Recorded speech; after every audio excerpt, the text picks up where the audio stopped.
There's a man in his late 30s standing in a parking lot staring at a motorcycle he cannot afford. He is not window shopping. He is not admiring engineering. He is standing completely still, phone already open to a financing calculator, doing math that will never work out in his favor. The bike is a 1994 Honda CBR900RR. He has wanted it since he was 9 years old. He does not fully understand why. But here is what you need to understand. This is not about the bike. This is about something inside you that you have probably never noticed. Keep watching. This happens more than people realize.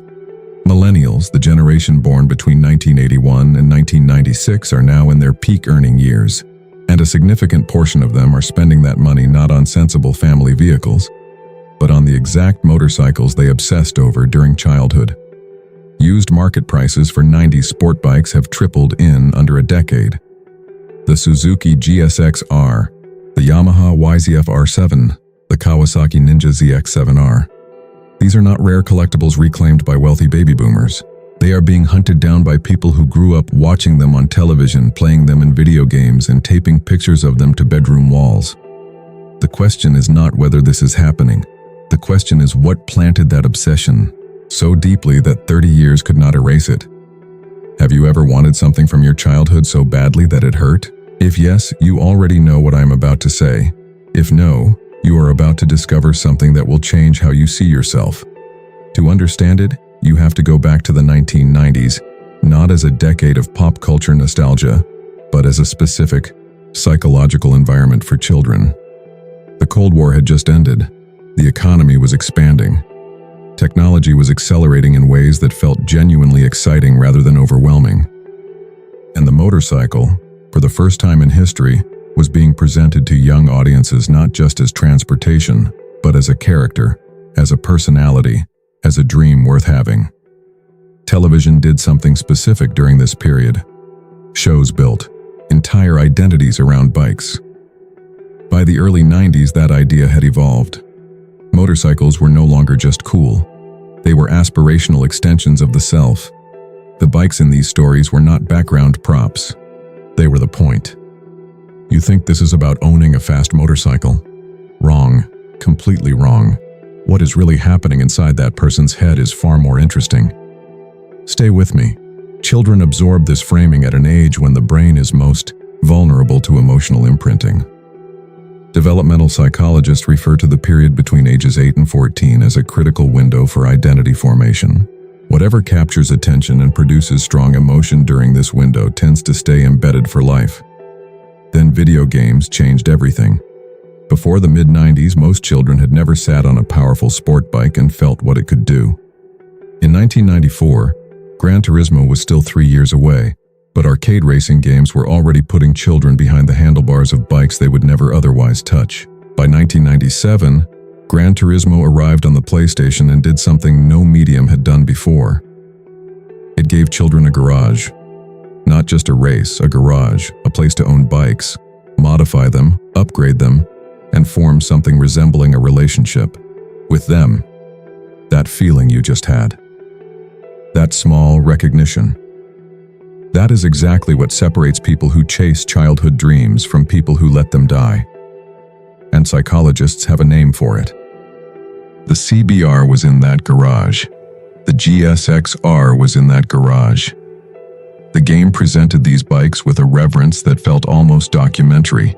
Specifications listed in careful detail. Engine sounds recorded from real bikes.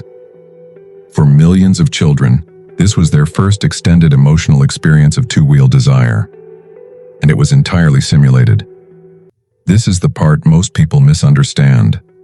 They assume the nostalgia is about the motorcycle. It is not.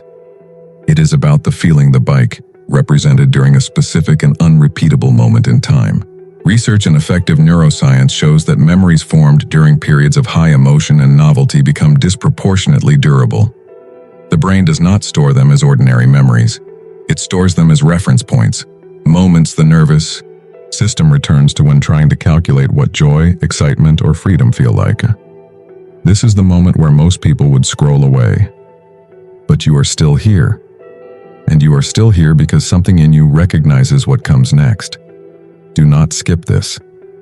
For millennials, many of those reference points were built inside a video game or during a Friday night watching a film or on a Saturday morning in front of a television. The motorcycle was the anchor for the emotion, which is why decades later, seeing the bike recreates the emotion. Film accelerated this process in ways that were almost engineered. The Fast and the Furious arrived in 2001.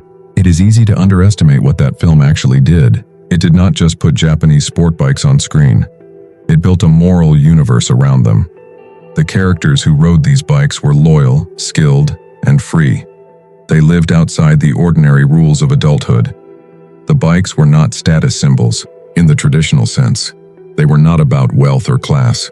They were about belonging to something, about being the kind of person who understood something other people did not.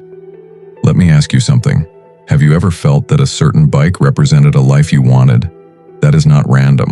That is your brain doing exactly what it was programmed to do. For a generation of teenagers watching that film in 2001, the message was clear and deeply felt. Certain bikes meant a certain kind of life, and that life looked worth wanting. The cultural timing matters enormously. Millennials encountered these influences at exactly the moment in adolescence when the brain begins constructing a future self. Neuroscientists call this process prospective memory consolidation, the brain rehearsing who it might become. When a teenager sees a film character achieve freedom, loyalty, and identity through a specific motorcycle, the brain does not simply enjoy the story. It files the bike as a potential component of the future self. The bike becomes part of the plan, not a conscious plan, a felt one. Then adulthood arrived and took it away. Something just shifted inside you. That recognition of a dream, deferred. That is exactly what I'm talking about. Stay with me for 2 more minutes. The millennial economic experience is well documented at this point. Student debt, the 2008 financial collapse arriving just as the generation entered the workforce.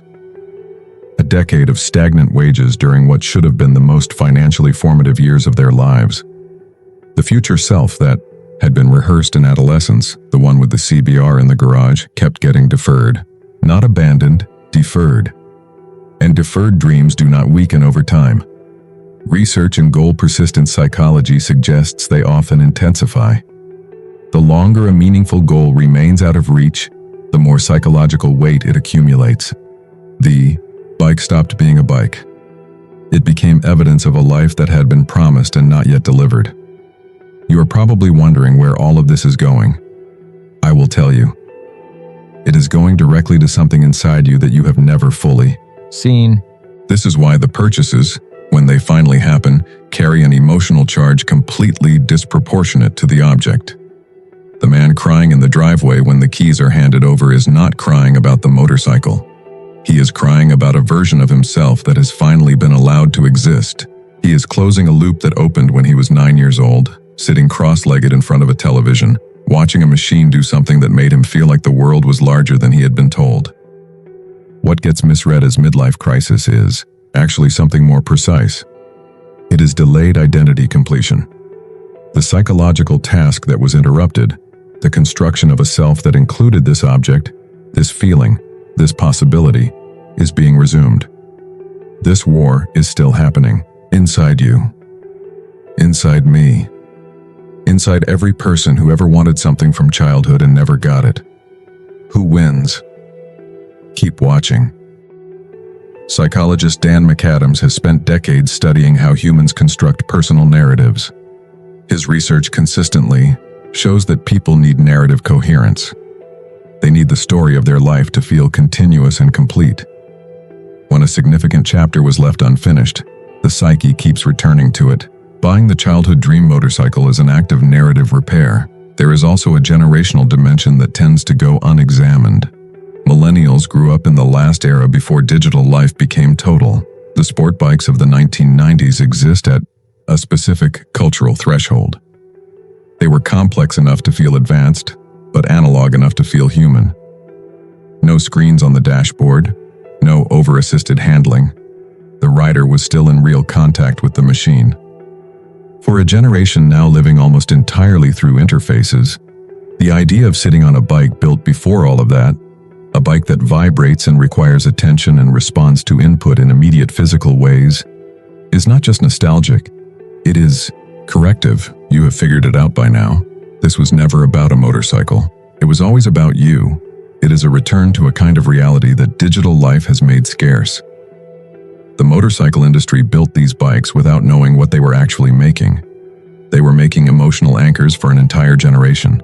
They were building objects that would sit inside the developing minds of millions of children and wait patiently for 30 years. The man in the parking lot is not being irrational. He is being exactly as rational as a person can be when trying to recover something real. The motorcycle is not the point. The motorcycle is just the only remaining door back to a version of himself that was formed before the world told him what he could and could not have. The question is not whether this is practical. The question is, where in your life are you applying this and where are you not? He is not chasing a vehicle. He is trying to finish growing. Because what you chase from your childhood tells you what version of yourself you never got to become. And that is a question only you can answer.